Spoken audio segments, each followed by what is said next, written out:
You've tuned into Tomcat Tales, the story of Ashland's legends from the gridiron, the court, the diamond, and beyond. It's a deep dive into Ashland Tomcat sports history. Now, here's your host, Mark Maynard. Welcome, everybody, to Tomcat Tales, a podcast that takes you through some historic moments in Ashland Tomcat sports history. We're working right now through the Herb Conley era as a football coach at Ashland from 1968 to 1976, and it's been a lot of fun. We just finished the 1971 season where the Tomcats went 10-2, and we are going into 1972, a great year. To kind of put you in the mood a little bit for this year, Herb, I'm going to read off a few things that happened in 1972. The Cowboys beat the Dolphins 24-3 in Super Bowl VI, only 6 at that point. I don't know if I've never heard this name before, but a fellow named Bob Douglas became the first African-American to be elected to the Basketball Hall of Fame. Is that right? I'd never heard that name. This was the year The Godfather premiered. This is kind of crazy. This was the first year the Boston Marathon allowed women to compete. They had never allowed a woman to run as in competition. Is that right? Until 1972. 72? Yeah, this is the year Governor George Wallace was shot and paralyzed. And I know you're going to remember this, Herb. Watergate scandal was 1972. The Richard Nixon, and the Republicans burglarizing the Democratic National Committee office. Bobby Fischer became the first American chess champion. The television show MASH started its long run in 1972 on CBS.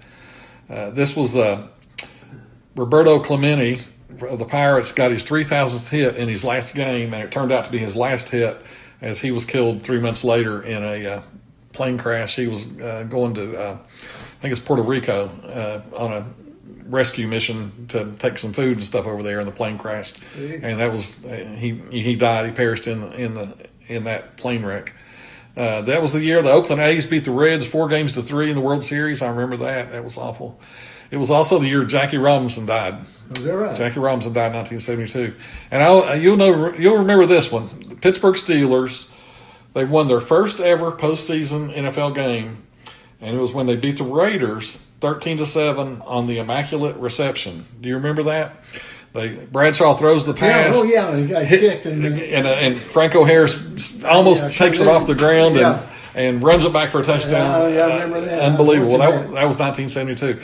I know you were busy with the Tomcats, getting everything ready for the 1972 season. And, coming off that 1971 year, what a year. Let's talk about that real quick, just about how great a year that was for the Tomcats. Well, I'll tell you what, the 71 set the stage, I think, for the way things have been going since that time. All the started in 71. The way we played football back in then, hard-nosed, tough, grind it out, run the football good, play good defense. I think up to this point, this day and time, I think, we haven't had very many bad teams. Mm-mm. We've had mostly good football teams, very capable of beating anyone, and we've had teams that's capable of winning the state or being state runners-up, over many years now. And I just hope we hurry up and get one. I know, we need one. Yeah, I'd like to get it. You think that 71 season kind of lit the fire? I think it lit the fire for all this. It's the good teams we've had. I don't know how many. I bet we haven't had 4 losing teams. I'd say, since then. 4 or 5 at the most. Yeah. Very, very few. And we've been always competitive. And we've made it to the, not always, but I'd say 80% of the time we've made it to the final game to get going into the region. Yeah. Oh, yeah. Got to get to at least to the region final. Yeah. A lot of times, most years, and of course, 90 team they win it, and semifinal. They were that close in '88. They lost that tough game to Covington Catholic. Yeah. That was really close, and they've had some great teams. You've had some great teams as we're going through these 9 seasons of yours that are coming up, including this 1972 team. I don't know if anybody really expected them to be maybe as good as they ended up being. Well, they were a very good team, and they were dedicated. They had a lot of experience.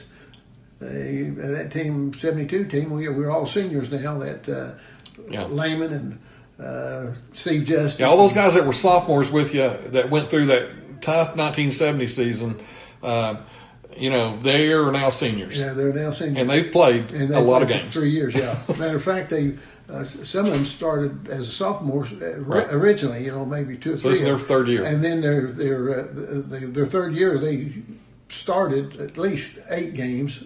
Right.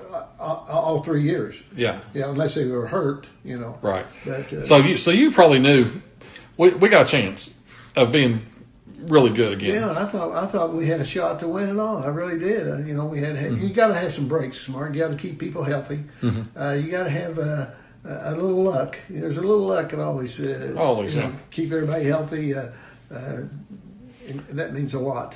Yeah, absolutely. This team finishes 11-2. You were ranked number 1 in the Litkin House rankings, which was a big deal. That was in the Courier. We ended up at. Yeah, and you were number 2 AP, and of course you end up, and we'll get to that. You end up runner-up in the state to Lexington Tate Creeks in the last game ever played at Stoll Field. Last game. And we'll talk about that game, as we go through here.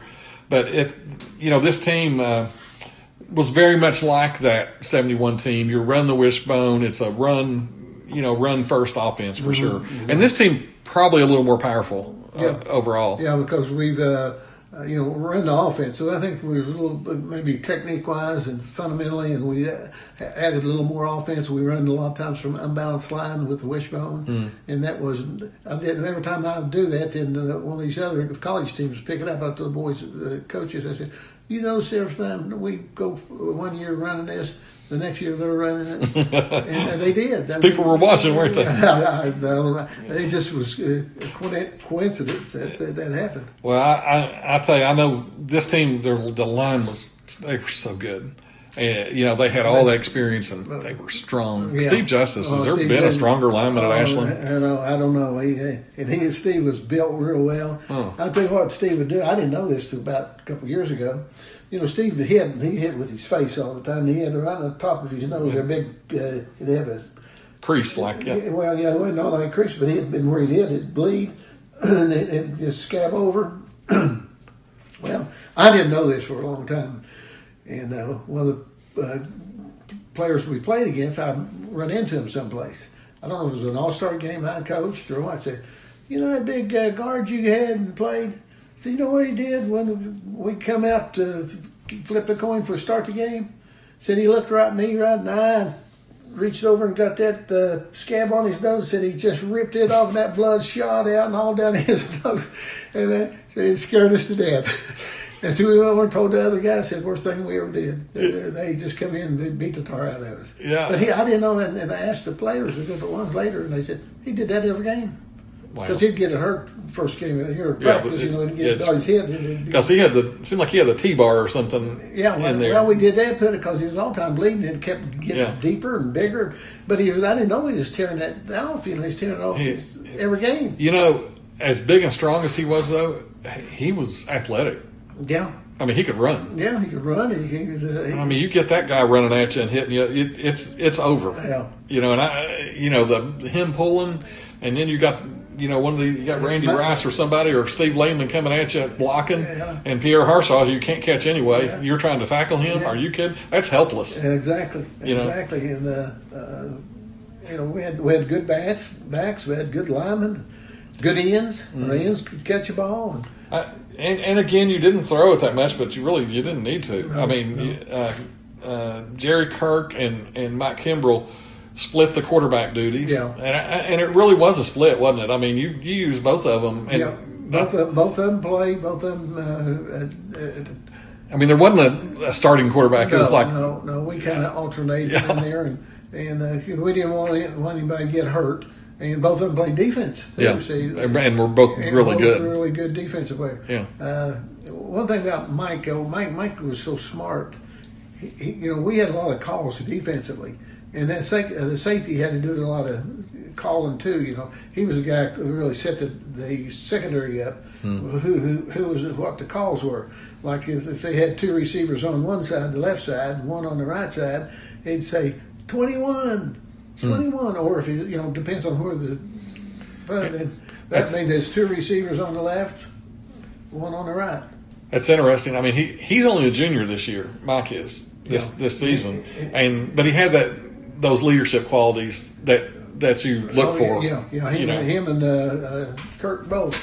Mike was matter of fact, he called a lot of our secondary. He could call all of our plays, really. Yeah. Jerry was a junior as well that year. So two very workable quarterbacks, I guess. But when you have Steve Lehman and Pierre Harshaw and Randy Rice as your runners, why throw? Exactly. They all run the ball good. They all blocked well. Yeah. And we had good linemen. Interchangeable. Yeah. I know Lehman, he was your fullback, and like we said in the last episode, he wore number 27, your number, and he played like you. I mean, he ran hard. He was a linebacker who hit you hard. Well, he was a layman. I tell you what, all laymans that ever played at Ashland were all good. And there was a lot of them. Yeah, there've been a lot of them. They got one now. Mm-hmm. They got one now. So it's a good family name to have. Yeah. He first game of the year, you all played Knox Central again. Yeah. You opened them with them at Knox Central the previous year, but this year they come to Putnam, and you blank them 33-0. Lehman rushes for 122 yards and 2 touchdowns, and Jerry Kirk passed for 93. Good balance, on that night, and great defensive effort again. Shutout 33-0. Second game you play Whitesburg again, just like the year before, and you beat them 41-0. Mm-hmm. So 2 games in, we've been here before, where the Tomcats have whipped people pretty good 2 straight weeks. Now you got to go to Belfry, and never easy going to Belfry. Yep. It's a tough place to play. It is today. It was in 1972. I think Varney was Varney, Vipperman was the coach, right? He was there for first 3 or 4 games. I don't know if he's there at this time or not. He may not have been, but anyway, I can't remember. Belfry, they love their football there. Oh yeah, and but you never seemed to have any trouble with them. You beat them 57-6, and obviously they didn't stop the fullback because he rushed for 200 yards, and you just kept giving it to him. Yeah. You probably don't remember any of those 3 games because they were pretty one-sided. Yeah. And you're probably more worried about who can we get in there to run. Harrison County, Bill McKee had just left. Okay. And they hired his assistant coach who'd been with him for years and years. Okay, so you got them next, and that's at Harrison in Cynthiana. Pretty good haul from Ashland. And, guess what? You put 51 on them, 51-7. That's probably one of the worst losses they've ever had on a home field. Well, yeah. I would say. You got to be thinking at this point, hey, we're pretty good. I mean, Harshaw rushed for 144 and Lehman 117 in that game. Yeah. You got to be thinking, we can move the ball. Yeah. We can move the ball. The wishbone is working. Yeah. Obviously, Kirk and Kimbrell are good runners. Yeah, they're runners. They're good ball handlers. And great ball handlers. Yeah. That's key to it right there. Quarterback really big on that. He's got to be able to handle the ball good and fake it in there good. And like you say, stuff it in that fullback and take it out. And he has to read. Are guys pinching on his fullback, or are they wanting me to keep it? Yeah, he's reading. We read a lot. That first man outside the tackle a lot, but we read inside too. Yeah. And they knew when to read, how to read it, and then when to pull the ball. But the thing about it, we had to go down and then go read the line if it's an option, or you read end, or a linebacker is stunning and kick a ball out to the halfback, and you got to be ready to make a good pitch too. Mm-hmm. So that's a tough job. These guys are now 4-0, and they have just demolished people. And I found it interesting that the next week you're at Hazard, the team that pretty much refused to play you the year before. Mm-hmm. I think they put some things in, the KSSAA did, that pretty much said if you're in the district, you're playing. Yeah, they did. I think that's what they had to do it. Yeah, because it robbed the 71 team of a chance to be in the playoffs. Yeah. So I might have been a little affected and tell them we're going to come down there. Well, and you may have been wanting to put it on Hazard a little bit. Yeah. Oh yeah. You see what the score was? Yeah. You beat Hazard 50-6. And now, when we did that, we still played a lot of people. Harshaw has 150 yards and 3 touchdowns. Randy Rice rushes for 100. That was 101, and just obviously the bone is working. You've hit the 50-point threshold 3 straight weeks, which I don't know that Ashland had done that in a long time, if ever. I never thought about that. We'd have to go back and look, but there's not. I mean, I've gone through all this stuff, and back in the 30s maybe when they were just like annihilating people, but in the modern era, I don't think a Tomcat team would put 50 points on the board 3 straight weeks. So that puts you at undefeated at 3, 4, 5, and 0 now. You've established that Harshaw and Lehman are pretty good. Yeah. And the wishbone is pretty good, and people are starting to figure that out. Sure. You have people all over the state. There's a lot of people call me about wanting to know how to run that, and would I send them some information on it. You kept that Darryl Rural stuff, I hope, and didn't share that too much. No, I kept that. I write some stuff up for them, and I didn't give everything. I want them to. Well, no, you might play them sometime. Exactly. So Hazard gets there. You get your revenge on Hazard a little bit, and not that you were trying to hurt Hazard, but you wanted to prove a point too. Mm-hmm. Let's be fair, guys. We'd have given you this last year too. Exactly. If you'd played us, and they probably knew that. But anyway, so you are now 5-0, and you're going to play Boyd County, and Boyd County's again. They're pretty good. Exactly. And, they're getting ready for our friend Mark Renfro.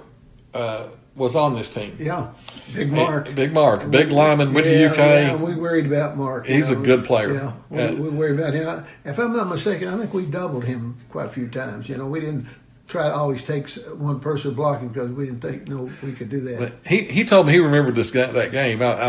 He's been listening. Yeah, I'm sure he's listening to this too. He talked to me at church, and how much he's enjoyed it. Yeah. And he said, I remember going into Putnam, and they were. It was obvious they were pretty good. But we were pretty good too. Yeah.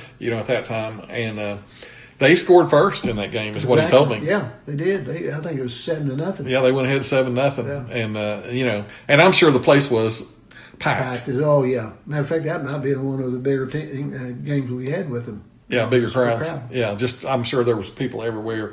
Just like always. I mean, not so much that way now. Ashland's been so dominant over the last 25 years. For a long time. Yeah, it's been a long time. Back in those days, it was packed and up on the, where people walk around. Yeah, it was packed up in there all the time. Oh yeah, 2 or 3 deep.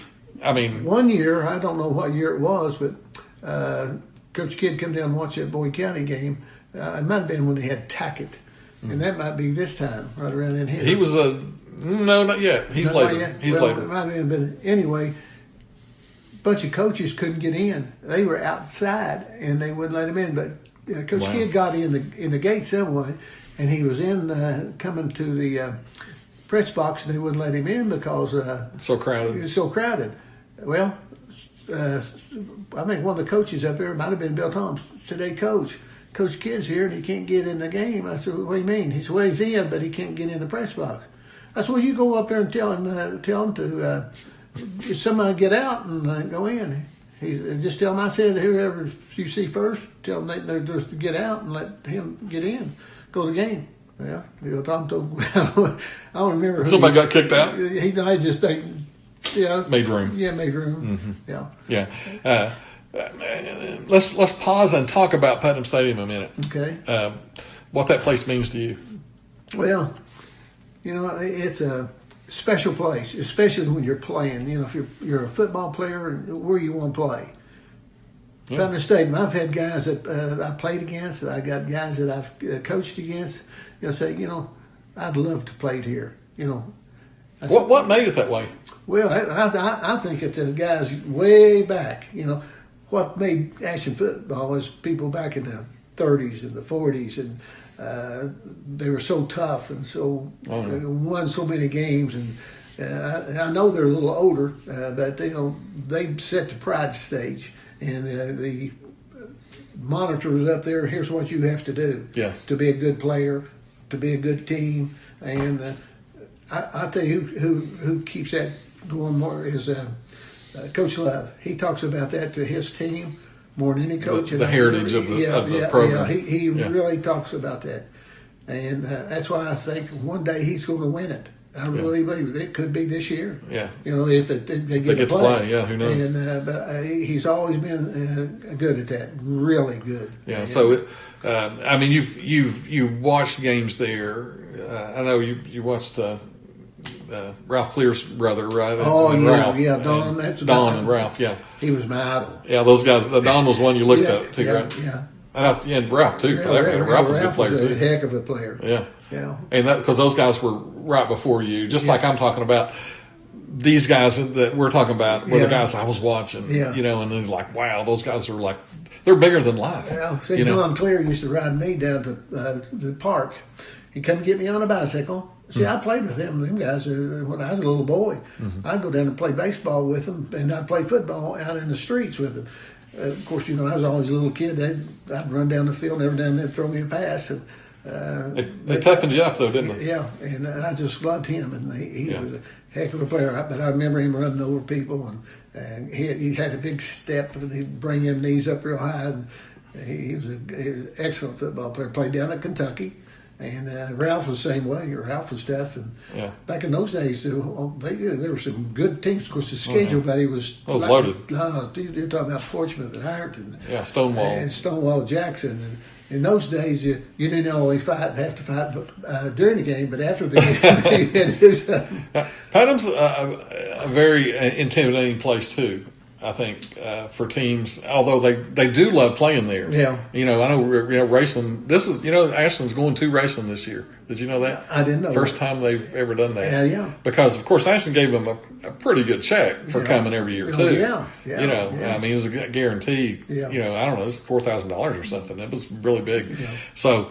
But this year they want to play Ashland on their turf, which I get that. Yeah, that's fine. Nothing wrong with that. They got a nice stadium. They do. It's nice down there. And but Putnam, I guess it's the stadium aspect. It's enclosed. Nobody else is like that. Yeah. And I love that when they redid things and kind of moderned it up a little bit, that they really kind of kept the stadium the same. Yeah. The looks of it. Yeah. It's still the bowl.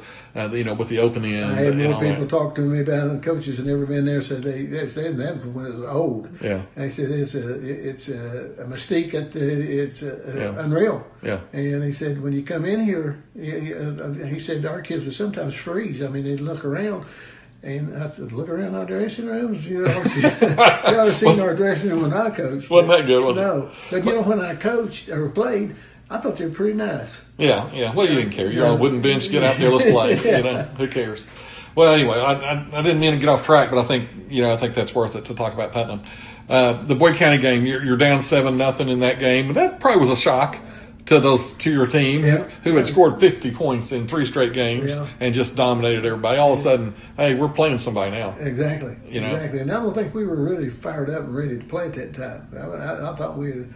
If I'm not mistaken, during that week I was a little upset the way we would practice. I had to get on them, but we'd had so much success, scored so many points that they thought it was going to be coming easy. Right. And that game was anything but easy. No, I got that right. But you came back, and Randy Rice has 145 yards rushing, scores a couple touchdowns. Randy was tough, wasn't he? Yeah, he was tough and good, smart. He was smart. Yeah, he's smart. He's like his dad. Yeah, his dad was a heck of a football player. Yeah, one of the Ashland's greatest. He wasn't very big, and Randy wasn't very big. Quick. Yeah. Smart runner. Yeah. And wasn't afraid. And he could get the job done. He did. He did in one of your toughest games of the year, exactly. And you all win 24-7. You come back and get a good win over Boyd County. That's now 2 in a row. So that you like that. Yeah, exactly. We want to beat Boyd County every time, and the fans love that too. Yeah. And also it keeps you undefeated.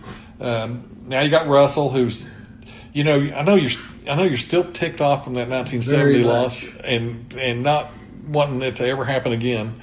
And man, I remember this game too. You all put 50 on them, and Randy Webb catches 4 passes, and 3 for touchdowns and 90 yards. So obviously Russell's probably bringing the house, bringing 10, 11 people, and it's like, okay, we're going to throw it, and touchdowns, and that's what they were doing. Kirk passed for 109 yards. So I'm sure they sold out to the run. We're not going to let them beat us running. Okay, we'll beat you passing. And you obviously got some runs in there too. And that is your 4th 50-point game of the season. So, things are looking good. and here comes the Pony Express into Herb Putnam Stadium, and yeah. Herb can't. Something happened to that game probably that made you mad, and I'll be darned if they don't get you again, even at Putnam. Mm-hmm. You did have problems with Hampton. Now Hampton East, you handled pretty well. I never got mad. I was mad even before the game. The officials hadn't done a thing. It was me. I went over there ready. I was fired up and I was so mad every time we got ready to play them. Janice told me, I said, just settle down. You get too mad. Well, which is, they must have been pretty daggone good though to hold you guys 6 points. They were good. I mean, they were good, but I just wasn't in the game. I just.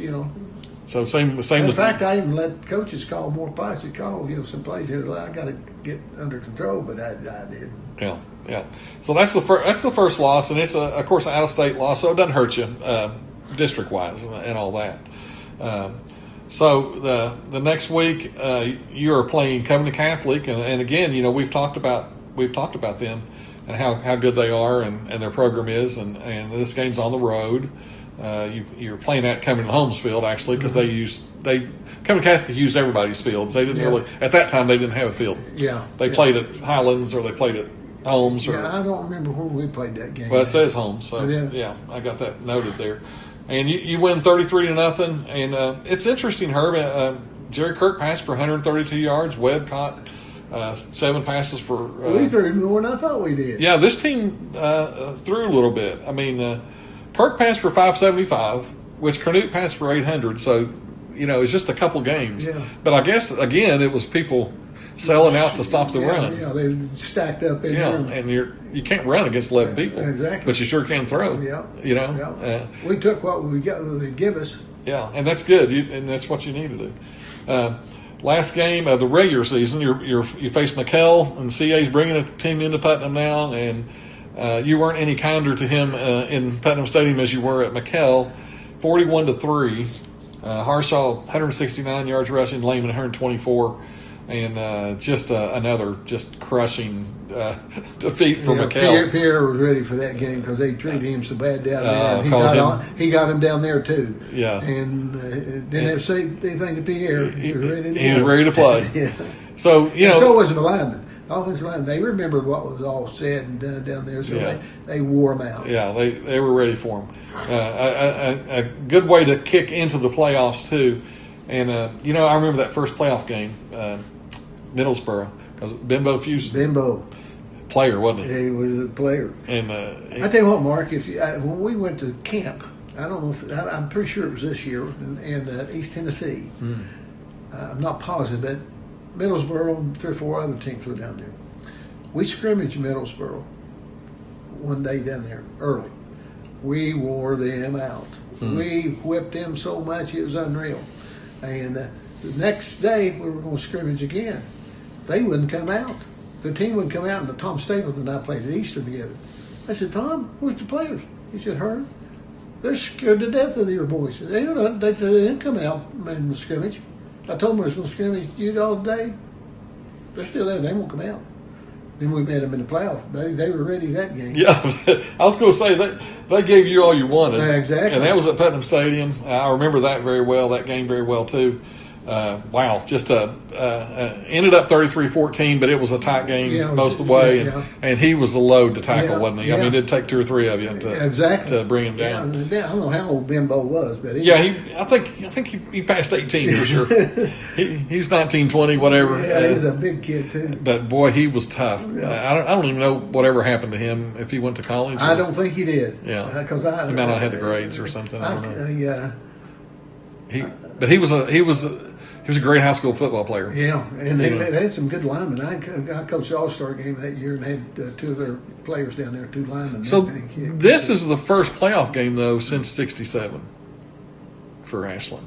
They hadn't, because, you didn't, y'all didn't make it in 68, 69, 70, 71. Yeah. Should have, but didn't. Yeah. So it's been a long time since there's even been a playoff game at Ashland. Exactly. It's been 5 years. Yeah. Do you remember the fans, how they were reacting? It seems like there was a huge crowd there that night.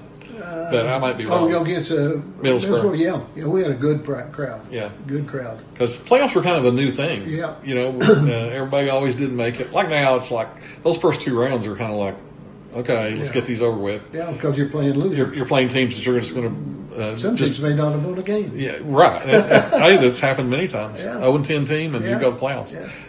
Not back then. Not back in the 70s, early 70s. So, and also there was less playoff games to win it. Because there were less teams in the playoffs. Exactly. I think there was 8 in each division.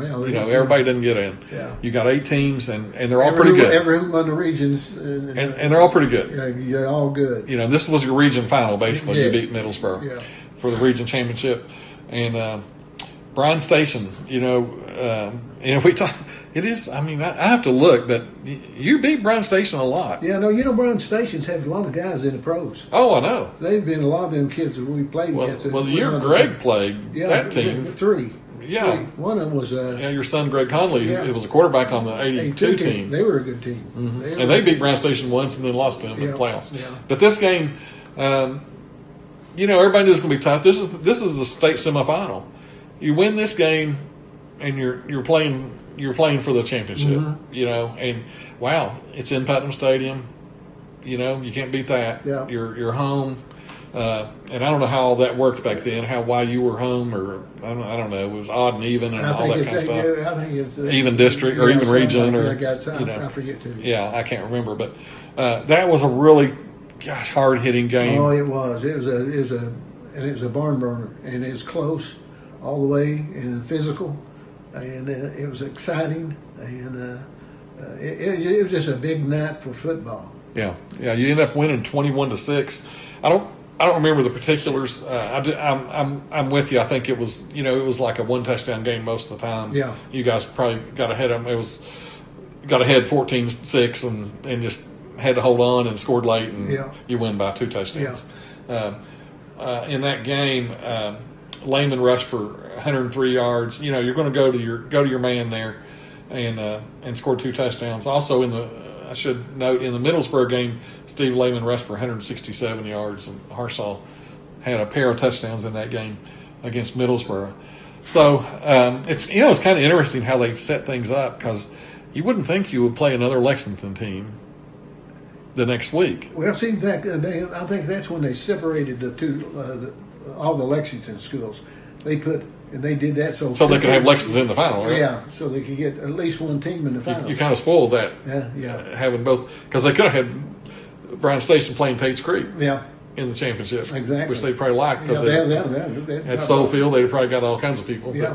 Although I don't know that anybody would brought any more than Ashland. No, Briggs. they wouldn't have. They wouldn't have. I mean, it's. Matter of fact, we probably brought more people always than.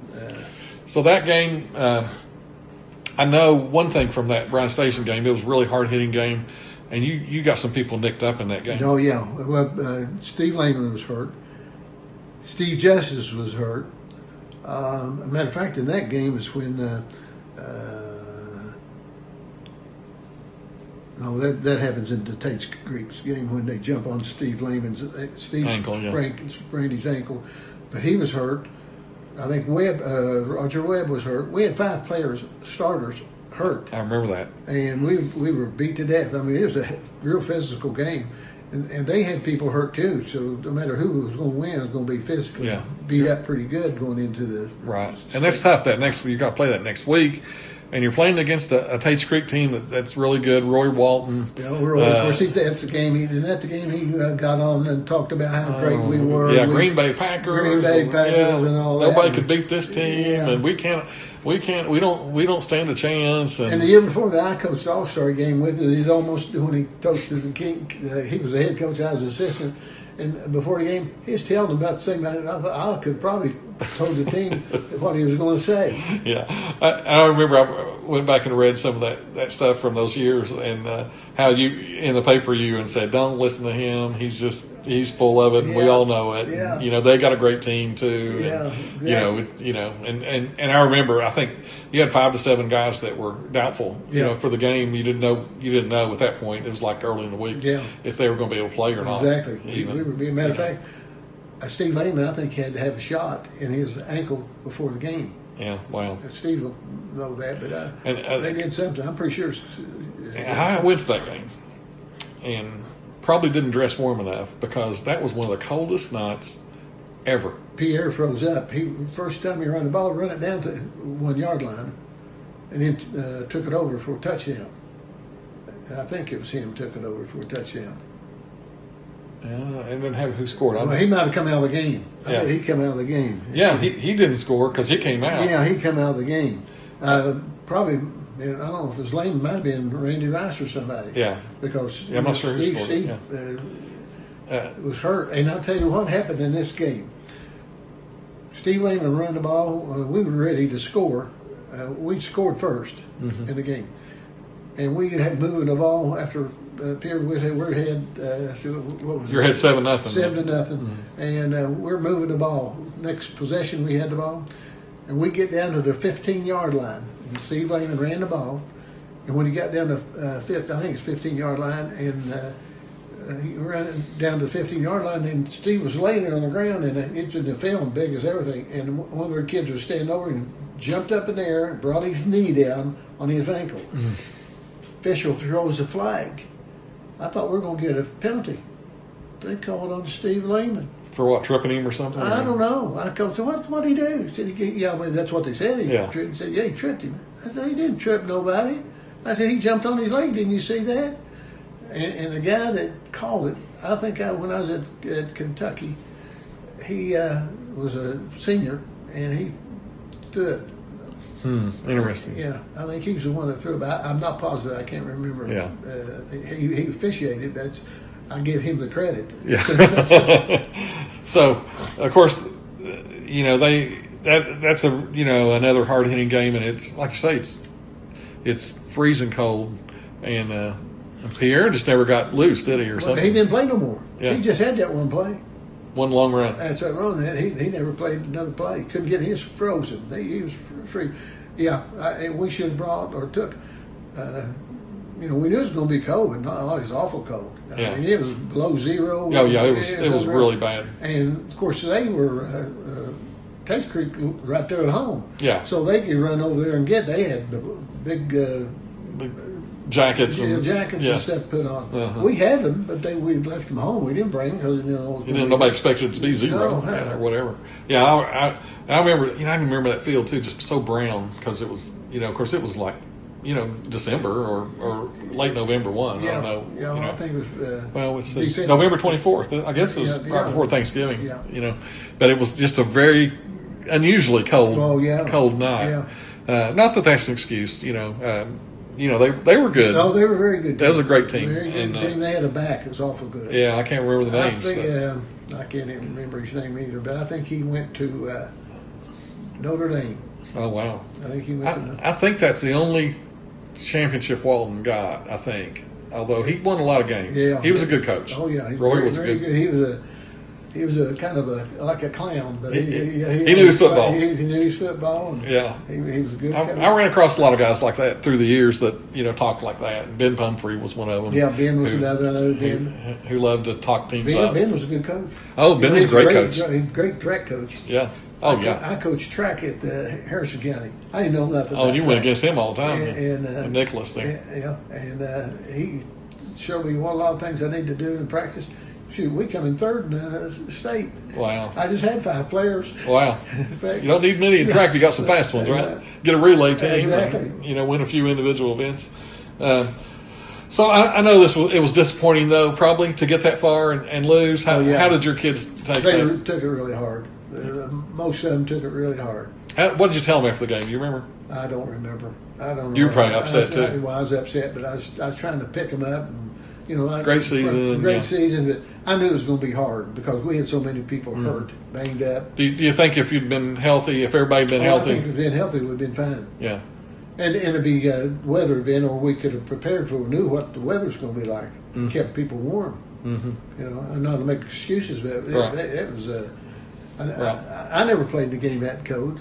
Never played one like that. This was your first loss against a Kentucky team in 2 years.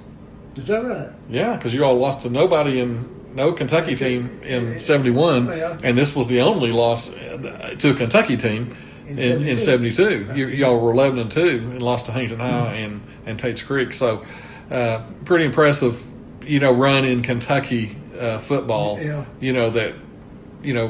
And you played all over. You played Northern Kentucky. You played the mountains. You played the area, obviously, and you played Lexington. Yeah. So I don't know where else you're supposed to play. Yeah. You're not going to play Louisville. We had to play them on. We took everybody on. We didn't. Yeah. So, I think now. Matter of fact, Fort Thomas Highlands would not play us. Oh yeah, let's talk about that a little bit. Yeah, you called them, right? Yeah, I called them after '71 season, and they had in the paper that they had an open date, and I called him. And he said, Herb, we filled that date. I said, okay, appreciate it. 2 weeks later, I'm reading the Lexington paper. They're open, same date. So I called back. He said, Herb, I'm going to have to level with you. He said, we don't want to play you. He said, we know you're going to be good, and we know you're mad because we beat you really bad. Yeah. He said, and he wasn't coaching then. I think he played quarterback there at Kentucky. And then got the job there at Highlands, and but he said, we knew that you were you're mad, so we don't want to play. It's okay. I think about these 71 and 72 teams, kind of in the same package in that they are not as respected in Tomcat history.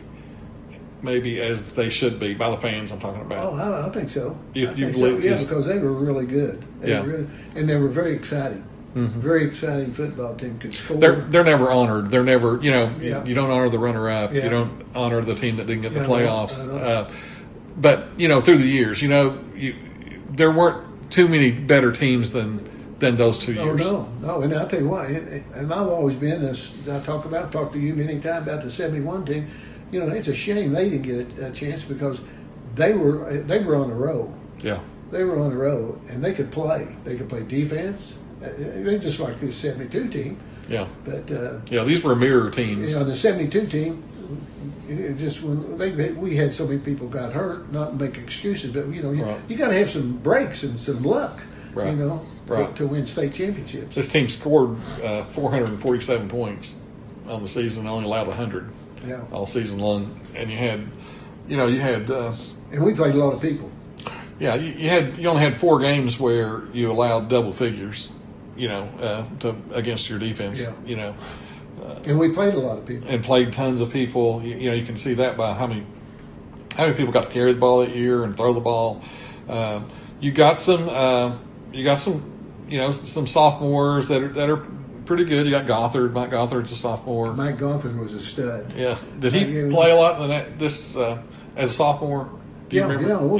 Yeah. Mark started a lot of times outside linebacker and he was a player. Running back, and he could do it all. Yeah. As far as anybody being big, and he played at Vanderbilt and did a super job. He's a man. Oh yeah, and, he's a good player.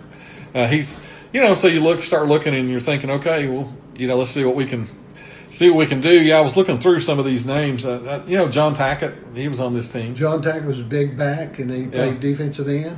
Yeah. Randy Elkins. Randy Elkins and kicked the ball and was a great lineman. Mike Wheeler. Did we talk about Mike? Only in the aspect of that big hit. Okay. Well, he was a super linebacker. Oh yeah. I never will forget. We're practicing one day, and I look over at him and I said, "Okay, Mike, we're going offense. You get in at the guard." He gave me he just like, he was going to cry. I said, what's the matter with you? I said, don't you like offense? He said, not really, coach. He said, I said, you just want to play defense? He said, yeah. I said, how come? I said, we need you both ways. He said, I'm not an offensive player. I said, yeah, you are. And but he didn't play very much on offense because he didn't like it. Didn't want to play. I'll tell you 2 more guys. Kenny Daniels. And Joe Mayer. Yeah, Joe Mayer. Joe Mayer, let me tell you something. He was the heart of our defense. Joe called all the plays. And that thing, we let him have the authority. If we didn't get to call, defensive call, he could call what he wanted and what he thought was going. He did that. He's the only one I ever had to do that. We let do that. He did that a lot. He wasn't a real big guy, but Joe was about 145 pounds. Played inside linebacker, quick. but he could hit. Yeah, he could. He could hit you. He played bigger, a lot bigger than what he was. But he was smart. And what were you going to say about Daniels? I didn't mean to interrupt you. And Kenny Daniels was a defensive tackle. Yeah. Really good. Really good. He helped us big time. He's one of those that started. He started at defense down. And I say we had a lot of people, depth. But, certain places we didn't have a whole lot of depth. We had to move people, like when Lehman got hurt. We had to move people to fullback. And we still move him in and out. He could play, but he just couldn't run very good. Yeah, couldn't cut probably. Yeah, he couldn't turn. Mm-hmm. He couldn't cut. Von Mayo, another senior Von that year. was a smart, player. Yeah. And he was always give you everything he had. Yeah, he was a receiver, right? He was a receiver, a good receiver. He blocked you.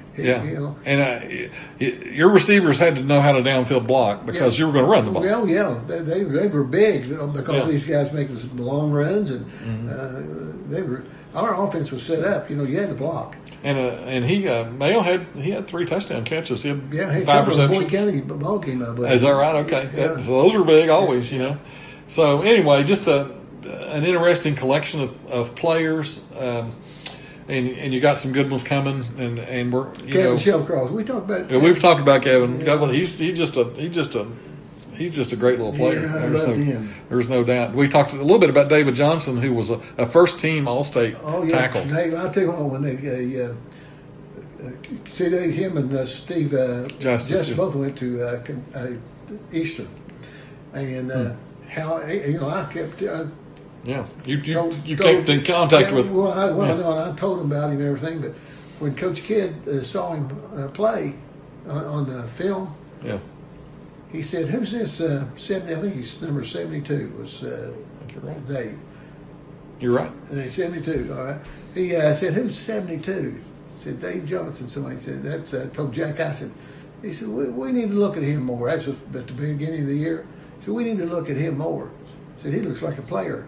Well, they took him. They took him. Yeah. Him and Justice. Wow. Yeah. Both first all-state first team guys there. Lehman was a first team All-State defensive back. They listed him as, but he was more linebacker. Well, what they did, a lot of times what they do, if you threw him over on the other side because you got so many running backs. Yeah. But he was as good a fullback as there was in Kentucky, wasn't he? Exactly. Yeah. So a great team and great Tomcats. The great Tomcat names we've just rattled off there. 1972 season, 11-2, state runner-up, number 1 Lichtenhouse, number 2 AP. Just a tremendous team. Mike Holtzaffel joined your staff this season. Yeah. Nick Jordan left, did something else, I guess. Or Nick. If he's coaching anywhere, moved or something. Nick, I think he went to someplace in Florida. Okay. He went to Florida. That's where he's at now. I'm pretty sure he went there to coach. No, he didn't coach. Oh, just in business or whatever. Yeah, I think he went and worked for some kind of company. Yeah, Mike played at Notre Dame. Or coach. Yeah, right. Mike played. He was a snapper, long snapper. Okay, yeah. And of course, Mike will. He ends up becoming a head coach later in his career at Ashland. And you got him probably from Raceland, right? He was. Yeah, he's head coach down there. Yeah, he was coaching at Raceland. So, and of course, Bill Tom was on your staff, and Bob Force. We're on there, and Bill Birch was always there with you. Bill Birch, John Tuttle, and Vic Marsh. Okay, all those guys. So great coaching staff, great team. 1972 Tomcats. We hope you enjoyed this. It was a lot of fun looking back on one of Ashland's best teams in history. I don't care what anybody says. I do. And I feel that's the same way about 71, even though. They didn't get to prove it in the playoffs. They had a chance. I wish this team had been able to win it. It'd been great to have that. But you know what? Second state is pretty daggone good. Yeah, but sometimes second times like kissing your sister. Well, that's what I say. I mean, I think Ashland fans even almost feel that way. If you can't win it, Yeah. But anyway, we still got some great seasons still ahead. Herb, really, all 4 of them have their moments for sure. And we're going to look on the next episode. We'll look at 1973, and that's after a lot of guys have left, and you're kind of rebuilding again. Yeah, we're starting all over because we lost A lot of people have been playing since they're sophomores. But some of these guys, I'm going to call them baby sharks because they're sophomores, and they're just little sharks, but they become a big shark in a few years later. Yeah, that's the old Jaws. Yeah, that's what I'll say. They're just baby sharks right now. That really took off. Oh yeah, we'll get there for sure. That'll be a great episode. We hope you've enjoyed it, and we will be back with more in another week. The next time we'll be looking at 1973 Tomcats. Hope you enjoyed it.